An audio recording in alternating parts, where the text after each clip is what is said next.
All right, well, we have to start somewhere, and let's start with what is hypermodernity? And I'm going to try to give you an answer to that in a very sort of conversational way, just like we're having a cup of coffee and you ask me, "What is it? Tell me about it. What's this project you've been working on around hypermodernity? Why do you want to become this epoch? What's this all about?" So I'm going to try to give you a lot of tell you a lot about that. It's a big topic for me because this big Gesamtkunstwerk that I've been doing, this total work of art, I've been working on for 15 years. And so I'm not going to try to go into too many tangential rabbit holes about it, but let me just go on two fronts with this video. So there's the intellectual answer to the question, which I'm going to give you at the end, and there's the artistic answer to the question, which I'm going to give you now, because that's actually how I came to really understand this, was first through the artistic process rather than through getting it intellectually. Now, there were several people who really have helped me to understand this. John David Ebert is one of them. He's actually written a book on hypermodernity, and Michael Aaron Kamins has done poetry on hypermodernity. And Katherine Dee, who's a default friend online, does a lot of interviews and a lot of writings, podcasts about the psychological impacts of this epoch that we're in. And I'm going to describe how we got here and what it means and what it's doing. And I hope it doesn't sound all that strange. I hope when I start really going through these things, you'll understand the effects of them. You'll be nodding your head in agreement. It's not some grand theory of everything that I have or some weird logical conclusions that I've drawn. I think it's very sensible and reasonable, and you tell me. So let me take you through the two art pieces first. This was the first sort of evolution to the answering the question, what is hypermodernity? My first attempt, which includes the tree, the sort of most condensed symbol about planet Earth. If you were to say what's a good, condensed symbol for this planet, the tree is a good one. And the mutations and the sort of fungus that's starting to happen on the roots here, and these mutated parts, and as it goes up through this technological tree, it moves into the clear silica gels at the top, which is sort of, you make CPUs and stuff from silica, and this is the highest point. It's beyond the actual grasping of the rest of the frame. So all my stuff is also made from reclaimed items and things in my life. So like this was an old actual Atari system that I used, and all my pieces I try to build some kind of interactivity into it. And this is really great. I didn't actually notice this till I picked it up recently, but these silica gels here at the bottom are actually degrading and sort of falling apart. That's fantastic for me because a lot of my pieces I try to build some evolution into the piece as well. It's probably impossible to see the stuff behind me, I can tell, but these are other props for the performance. And some of the stuff on this side up here, those are like rose petals, and they're changing within the piece and stuff. So anyway, I'll do another video about all the art and the larger project and my play and everything. But let me show you, if somebody were to ask me again, like, what's hypermodernity, and I could show it to you, this is what I would show you. So this is really the encapsulation of the epoch and how it's working. It in the background, it's probably really hard to see, but I've swirled the oil paints, and you can kind of see that it starts from the center and it swirls out. This is like the chaotic waters of Nun, the formlessness that's in Egyptian mythology, but it's in many myths. It's in the Genesis creation story as well, where God speaks the word, The word is another formless thing. You can't grab it. It's not an act that God did. It's not the mind of God that he did. It's the word that's spoken. It's the sort of formlessness to the background. And cyberspace is like that. There's a formlessness to it. So it's giving, it's got these floating signifiers down here. These are buttons and things that you can press. And then there's this new, and the whole piece sort of comes out from the wall. It comes at you. And so this is stacked, and it's giving rise to this new sort of mutated religion where addiction, this is actually a jewel device. Addiction is actually one of the central features of it, and it's coming up the highest. It's at the highest point on the cross, and you're encapsulated inside of it. You cannot just leave. You have a parameter, whether you can see it or not. And so there's these technical, or these old controllers. These are Nintendo controllers that I was playing with my son with. And they bracket it in, just like coding. Use a lot of brackets in coding. And there's the new eye, the new Black Mirror eye, which is also mutated. It's also changed. It's the mind portion of this, where the seeing is done through. And there's a invisible sort of shroud that's coming down. It's coming down in green. There's this sort of toxic thing that's come about into everything. And it's transparent, but it's present. And there's a couple of other symbols that relate to my play. I'll go through it some other time, but that's the artistic representation. And now I'm going to take you through the actual timeline and I can't remember, but I'll take you through the more direct route here of explaining it. All right. So when did this happen? What's going on?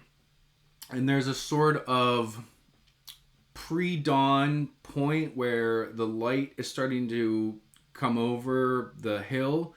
And then there's, in fact, the sun. There's the direct dawn. There's the direct illumination of what is happening. I'm going to take you through both parts in the timeline of history here. So the early dawn actually starts on December 1st, 1942. We enter the nuclear Anthropocene era at Chicago Pile 1, at CP1, if you want to look that up. That is the first nuclear reaction that was successful. It was done secretly at the University of Chicago. And what's a nuclear reaction? You'll see the symbol. I use the nuclear symbol a lot. It's you're controlling a massive chain reaction. And through that control, you're harnessing a tremendous amount of energy from what is a chaotic reaction. If you don't control it, you get the meltdown. Okay, if it gets too out of control, there's a problem. But you're trying to control this massive chain reaction to things. So that really kind of starts there. And then 9 years later, on December 20th, 1951, so it took 9 years for us to actually create and harness the energy. There's a simple string of 4 or 5 lights that were actually able to be lit up by this. I'm excluding the atomic bomb, I know, but we talk about that at a different time. I'm just going through the actual, movement of the energy into more, usable things that we're going to see later on that feed into technology. So this creates, the more direct application for the citizens to be able to harness this energy. And it took 9 years for that to really happen from the creation. Then we go through, we have 1950 through the 60s, just 50 into 60, 10 years. We have this large financial prosperity in America that expands all this leisure time as literate men build the technological society. That's starting to happen here. Then you get to 1961. This is, again, we're getting closer to the sun. We have the multi-layered printable circuit boards come out. So there's actually now dual-sided circuit boards that you're able to that are created in 1961. This then leads us into 1968 with the mother of all demos given by Doug Englebart. My art, actually, my performance starts with this. If you go and watch that video, the very opening part of the video is where my performance video starts, where Doug is saying, I'm coming to you through this, the exact same thing I'm coming to you through right now. I'm coming to you through the screen, and there's a whole bunch of, technological things going on that are going to make that happen. And he demos writing computer code, the first mouse. It's huge. So that's another thing coming into the sun is rising, and people are starting to detect this. So Alvin Toffler writes Future Shock in 1970. The essence of Future Shock is that this unbelievable, unconstrained rate of change is now upon us. And it's going to start making people kind of unwell with anxiety, and it's like, so Marshall McLuhan talks about technologies extending physical senses, print media with the eyes and radio with the ears, and now we're getting into the technological society, and I list it as cyberspace with a PSY, cyberspace. It's extending the psychological. And Toffler's kind of onto that. Like, this new stuff that's happening is going to be extending, it's going to be causing a lot of issues for us. And so now we're at the very official start of hypermodernity. It happens in 1971 with the digitization of the Nasdaq. Okay, the reason that this is the start and why this is so important, now you have massive, broad financial system across the entire United States being interwoven with a technological force that you can't undo. You cannot just go in and turn this stuff off. You cannot just go back to paper slips, right? We are now interwoven with these technological devices all through this sort of chain that I've been going through. And now it's going to just start accelerating. And we're still on the way up with all the stuff that I'm talking about. We're not yet to any kind of decline with it. So now we're into a lot of stuff is going to accelerate very rapidly and really kind of prove the future shock point here. Right after this, 1971, we have 1972. That is the point where 50% of American households then had color TV sets. So that flips. That's another just tipping of the scales. That's done through the other technological pieces we're talking about. Dual-sided printable circuit boards, which are in everything now. You need that stuff to create and flip and change these other sort of dominoes in the timeline. But we have the color TVs breaking 50%. This is bringing about the society of the spectacle. All right, you can go and read about that if you've never heard that term before, but that's a well-known sort of philosophical area of inquisition here. But we're building the society of the spectacle now, where all the households have these color TV sets. And, you can kind of see right now, it's only gotten worse. Now it's like everybody has a flat screen TV and they're $300, right? And you can't go anywhere. You can't go to a pub or you can't go to the library. There's TVs everywhere. And so in 1973, Richard Serra did an art piece called Television Delivers People. It's really good. You can go and type it into YouTube. Television Delivers People. And what I'm kind of driving at here, and it's the same thing with me, like the artists are issuing the warnings. They're ahead of what's happening. And this has usually been the case for societies. And so there are plenty of people sort of seeing what's coming, and they're trying to issue these warnings out. And so in 1974, you have Rumble in the Jungle. It draws 50 million pay-per-view purchases. In 1975, you have Thrilla in Manila. It goes to 100 million. So just in 1 year, you went from 50 million to 100 million as far as pay-per-view, pay for the spectacle. And it's all interwoven, with advertising and marketing, and we're building cities, we're building society, we're building the office, we're changing the knowledge workers' role. That's all kind of happening here. And then we get to 1977 when the Atari 2600 is released. Now we're bringing in the games. We're bringing in the extension of the psychology, the psychological gaming from, something like Mancala, the Game of Stones, to the digital systems where you can extend your psychological, attack and defense and all the things you have to think about in games. That's, we have a point where 1977, we have digital gaming really starting. We've got 1979 where the Sony Walkman is released. Now you've got portable music, which you can pipe in anywhere. And it's back to kind of what I've been saying. Music is piped in every single place you go, every store you go to. There really is no silence left.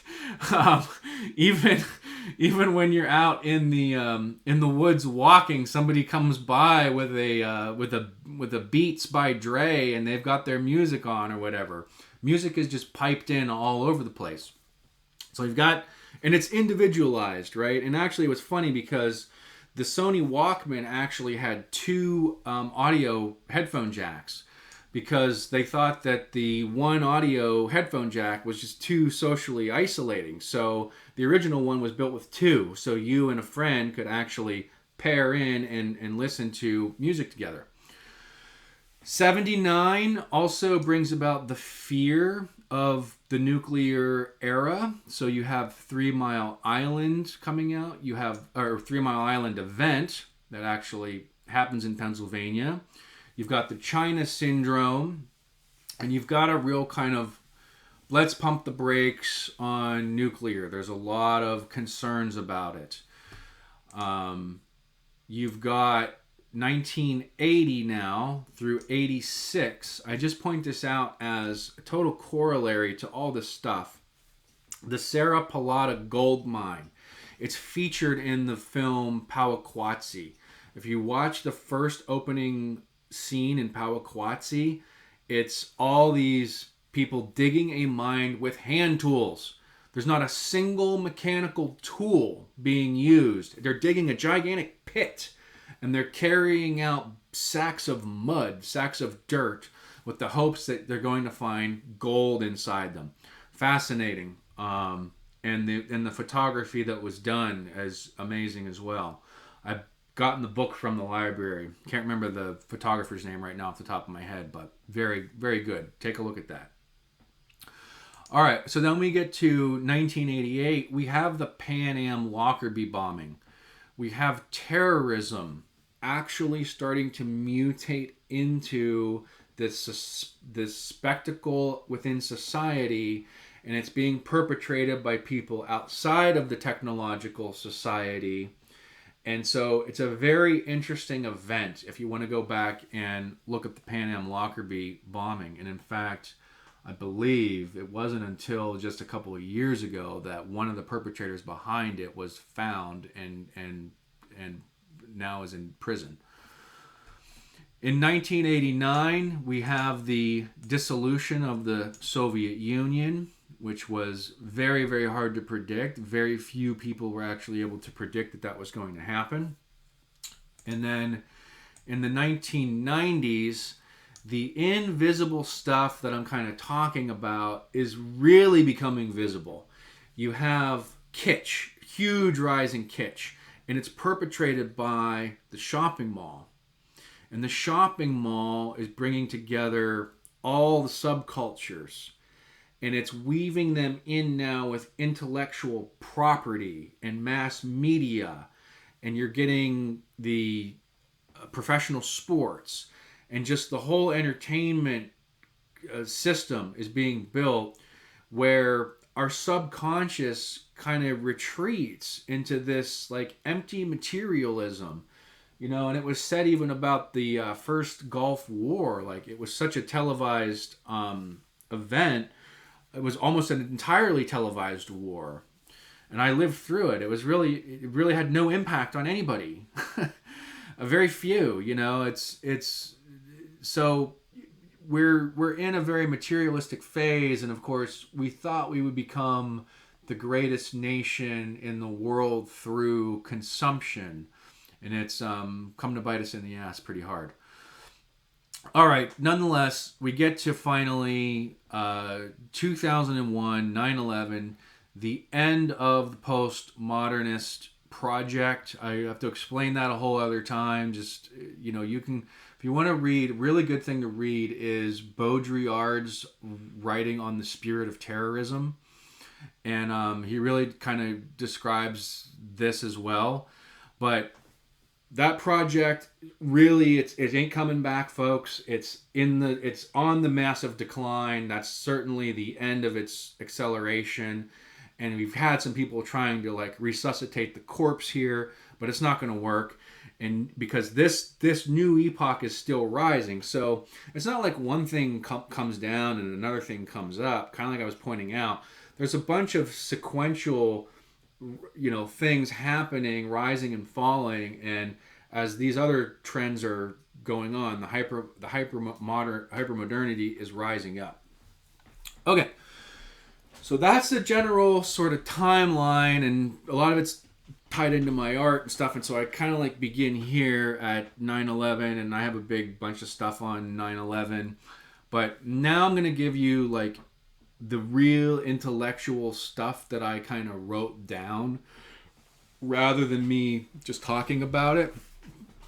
Here's the sort of condensed everything I've been saying, and just see if this rings true. See if you think this is right. All right. All technological societies. Let me say one other thing too. Real important. You could look at. I think it's fair. What is civilization? If nothing, it's the increase of everything. All civilization does is increase in every way. And so you can look at that historically, but you can just look at that in your current life where it's like when you're using these technological tools and so forth, there's going to be more cybersecurity breaches in the future, not less. There's going to be more data compromises. There's going to be more computer viruses. There's going to be more risks and dangers. And there's going to be positive stuff too that's going to increase, but it's not like you eventually get to a point where it's not like some stuff increases and some stuff doesn't. My whole point is that everything always goes up. There's always more being provided. Okay. So here's where I start off. All technological societies output complexity into cybernetic loops wherein each output carries forth more complexity into the next input. Makes a lot of sense. Stuff comes through the output, that goes through to the next input. That's the cybernetic loop. As that grows, as that turns, it demands ever more material and mental energy to function as it accelerates. And now you are expected to keep pace using the very technological tools that it creates. Let me demystify that a little bit. As it grows and it's increasing in size, so the sort of process is expanding, and as that happens, you need more material, energy, going in, whether that's raw materials, physical materials, but I'm saying you need more mental energy now going into that process, and you're expected to keep pace with that. And so when you come into work on Monday and you have to do a software update in your CRM or in Jira or in your Microsoft Teams or in your email program or on your phone, or you have a new login, or the system above you and your insurance company has changed their credentials, and now you've got to set up two-factor authentication, and you get the point, right? You're expected to keep pace with the very technological tools that the system is creating. And so I'm going to continue with what I've written now. Today, you are no longer in a position to assert yourself apart from technology as you once could have turned off the TV or logged off the internet. That's what I'm saying with this invisible cosmic dome. The technological creeping into your life is now inescapable. You're not going to be able to log off. There's no turning it off. Just like I said about the Nasdaq being digitized. The psychological power of an always on, always available, limitless array of floating signifiers down here that you can press and you can go into. There's a limitless array of them now. They serve as the new prima materia, or the formless base of an emergent self. Back to what I was saying about the formlessness, the chaotic waters of none, the new prima materia, the formlessness of all of this stuff, which you can tap into, and you can go into a little private Discord server about people who love wooden spoons and meet a whole bunch of other people with all these signifiers, and they have their own little fandom about spoons, and I'm just making stuff up, but like, you get the point. It's like, it's not easy to just say this stuff. It's not hard to just say this stuff because it's so relational, right? And it just keeps escalating into more important things. All right, let me get back to what I've been writing here. Now the next paragraph. Cyberspace, with a PSY, the psychological domain I'm talking about, or the extension of the psyche through technology, like an invisible cosmic dome which has been placed over us, de-worlding us individually and collectively from any biological, environmental, and rational mooring. We've begun to float ourselves. It's not just the signifiers that are floating. We're floating psychologically.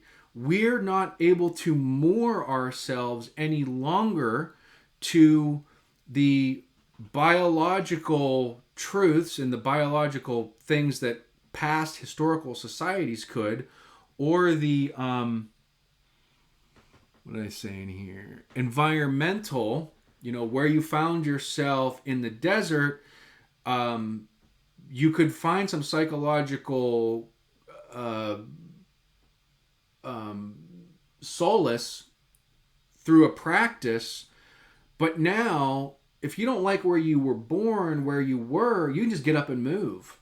You have this whole freedom to just leave an area. All right. So, and I'm going to point this out, not as the result of any one device or product, but this follows from software eating the world and then eating our consciousness. And so Mark Andreessen wrote that, Software Eats the World. I reread that quite a bit. It's a good one. But software eats the world. It eats the whole value chain. It eats the customer experience. It eats the way you interact. If you have a problem with one of these abstract things, you have to put a ticket in. You have to get an assigned number. That's all software just kind of coming in. You want to buy a concert ticket. It's all digitized now. You have it. They won't even send you a paper concert ticket anymore. You have to download the mobile wallet and have a username and password for that. And so This supplants the telos of. This is supplanting. Sorry, this is supplanting a telos of productivity over self-discovery. The overarching ultimate.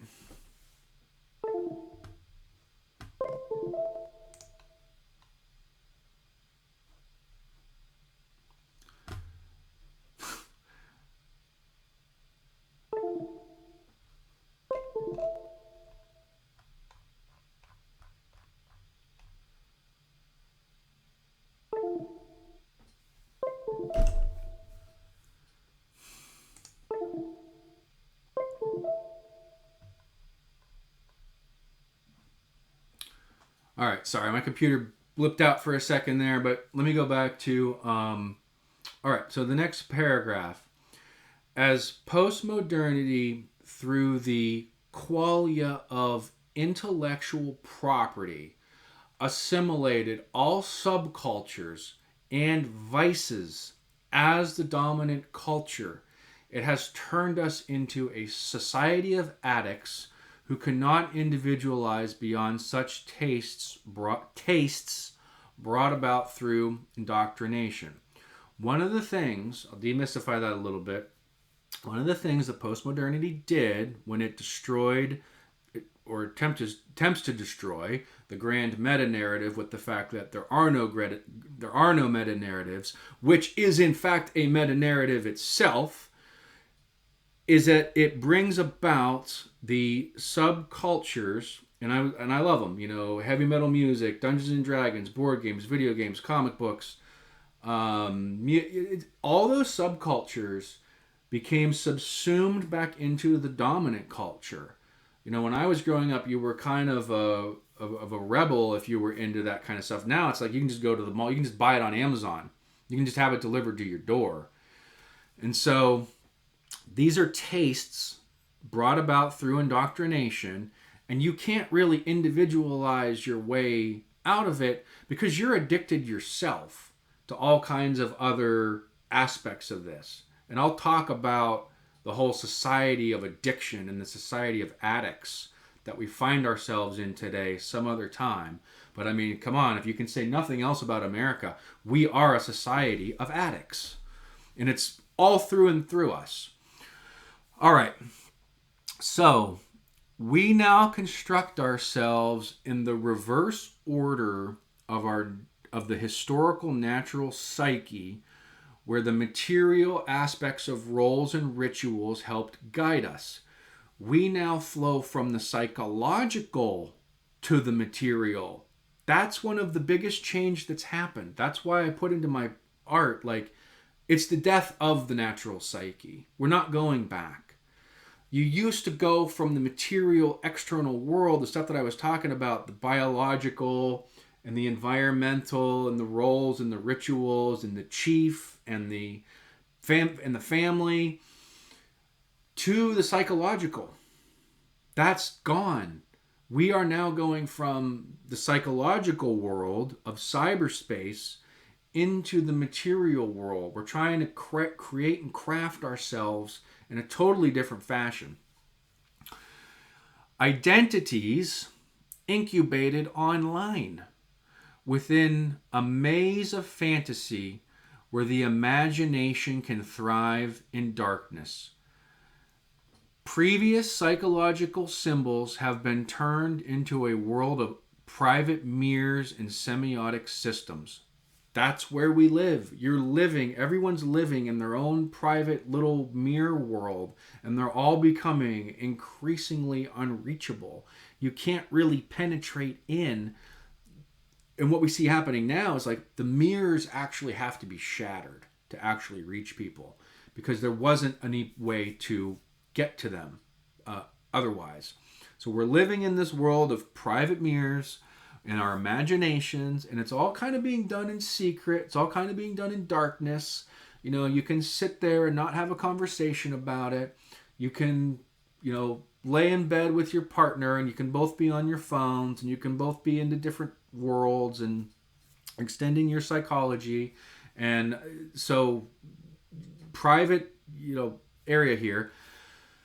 A false consciousness constructed through mass media and mass consumption, which is bringing about the spread of great suffering on planet Earth while simultaneously forcing contact with the greater psyche. So there is one note of optimism here, but there's a lot of pessimism. I don't actually hold out a lot of optimism in this space.